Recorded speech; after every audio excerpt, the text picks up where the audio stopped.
for all-time favorite foods, and there are tons of ways of making it. But today we're going to show you the way that we make it with lots of tips, and it turns out perfect. Let's get started. Freshly ground spices make flavorful biryani. You'll need half a teaspoon of fennel seeds, half a teaspoon of cumin seeds, 8 clove size of ginger, 8 cloves of garlic, 1 handful of coriander leaves, 1 inch of cinnamon, 1 bay leaf, 2 cardamom seeds, 2 star anise, 6 cloves, and 1.5 teaspoons of coriander seeds and a handful of mint leaves. Transfer it into a jar.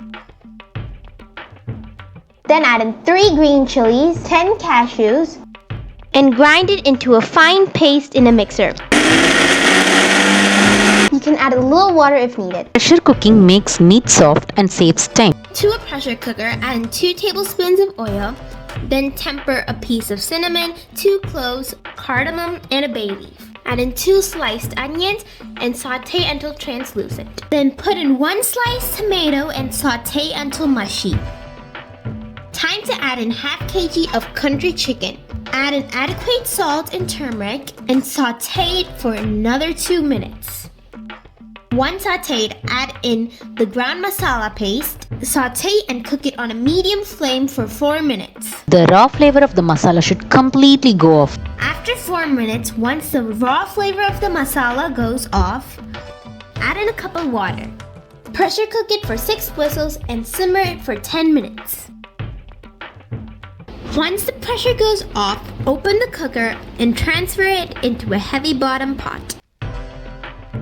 Use heavy bottom pot for a perfect biryani. Cook the chicken until all the water is dried and the masala coats the chicken very well. And this is how the meat has masala flavors in it. And that's the perfect time to add 1 cup of coconut milk and 3 cups of water. Coconut milk adds a unique flavor to the biryani.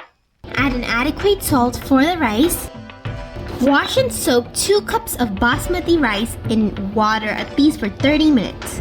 Soaking makes rice softer and look longer. When the water comes to a boil, it's time to add in our soaked rice. Give it a little mix, then cover and cook it on a medium flame until the rice is done. Then our biryani is done. Top it up with some cilantro. Our yummy, delicious biryani is ready. Perfect and delicious biryani is ready. Look at the perfect texture of the rice and the soft cooked chicken. Hope you guys tried this delicious biryani at our home and make a perfect biryani for you. Thank you for watching. Don't forget to subscribe to our channel for more interesting videos. See you in our next video. Bye!